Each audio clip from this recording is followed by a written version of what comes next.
All right, y'all. DJ Mad's back in the house.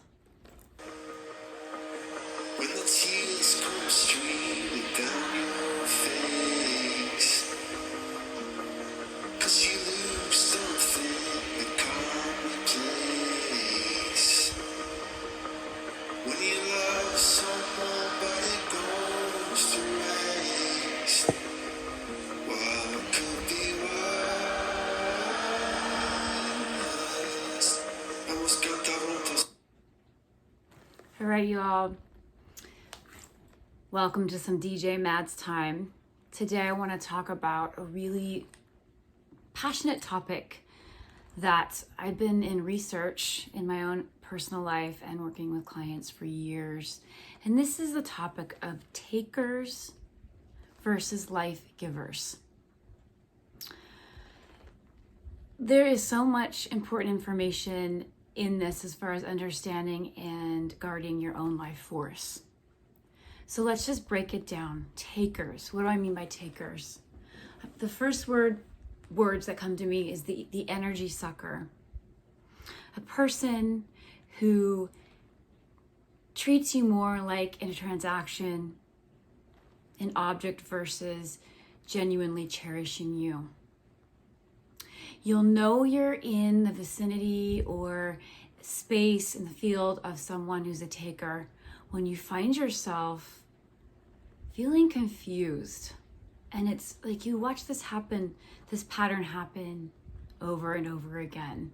Let's say you share vulnerability with this person, like whether it's a boss, a partner, a friend, whoever it is. Let's say you're like, that tone of voice of yours is driving me nuts, or I feel unsafe. It doesn't feel good.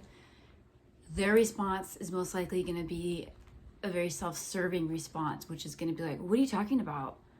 I said it was so much love, or I totally care about you. We're just different people. That's a taker energy, because what just happened? Instead of revering you as a human being with your own set of feelings and your own, especially when you say, I don't feel safe, right? They made it about them and then basically invalidated the shit out of you. And then you're left going, what the fuck just happened? When you're having that question, and you guys will know what I'm talking about, those of you that are empaths and sensitives and have a really good heart, and you're just like, what just happened? That's a taker energy.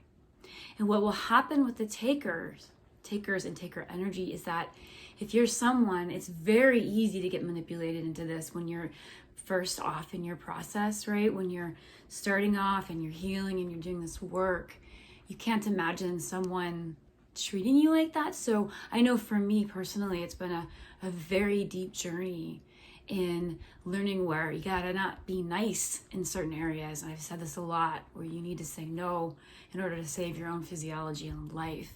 It can get dangerous, you guys. We talk about drugs and alcohol and all that, is all these trauma responses, yet there's choice in all of it. This is just as intense.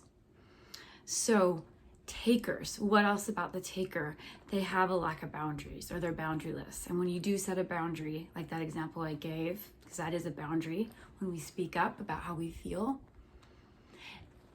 they often will push back on your boundary, make you seem like you're crazy to have a boundary, or they'll ignore it and just keep doing the same pattern over and over again. This is called abuse frequency. And they'll continue to push it back on you, so that it's crazy making. So when you're feeling that, really, really pay attention to your body signals, because our bodies do not lie. Anger is a very powerful emotion to pay attention to.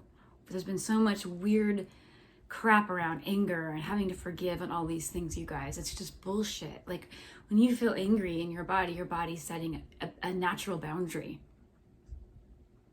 I'm not talking about the anger outbursts and things that are another frequency, okay?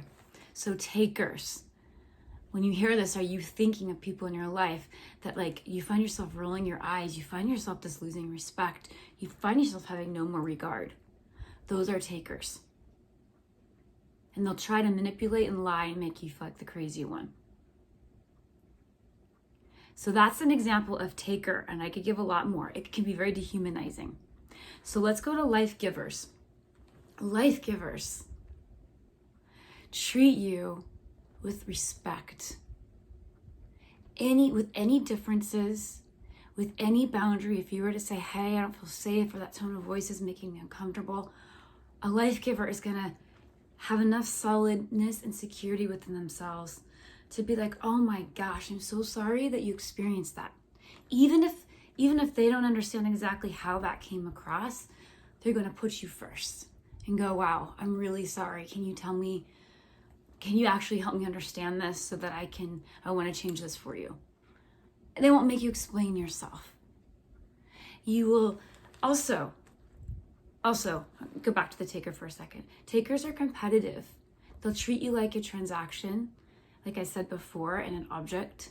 It's very much, it falls into the superficial narcissistic realm. And with the life giver, there's so much solidity and security. And of course, this is a process in life, right? We get more and more solid as we choose to grow. We become like a tree. You've been watering yourself, right? You've been nurturing your life. You've been setting new boundaries. You've been honoring who you are, which means when we honor who we are, we end up honoring who others are. You become that tree that naturally shelters others. It's a really powerful image. I love that image so much that I heard somewhere before. You cherish. You see the other person as a soul, a being with feelings, with history. Life givers are so deeply connected to what boundaries are about. So deeply searching to always grow, expand, surrender. There's no competition. Everyone gets to win, so to speak, right? Very in tune with tone, body language, very quick to correct any mistake, any wrongdoing. Very extremely self-responsible. You know, if you're going through a lot, that you'll pay for therapy. You'll do whatever it takes to heal or repair anything if there's ever anything that goes wrong in a relationship. It's urgent. You have a very good sense of timing. You're on time. That's an alignment thing, right? You're ever evolving. So those are some things that I wanted to share. I think it's exciting when we get into the life giver energy, right? So you all, thank you. I'm gonna bring DJ Mads back in the house. Here we go, you guys. Let's go.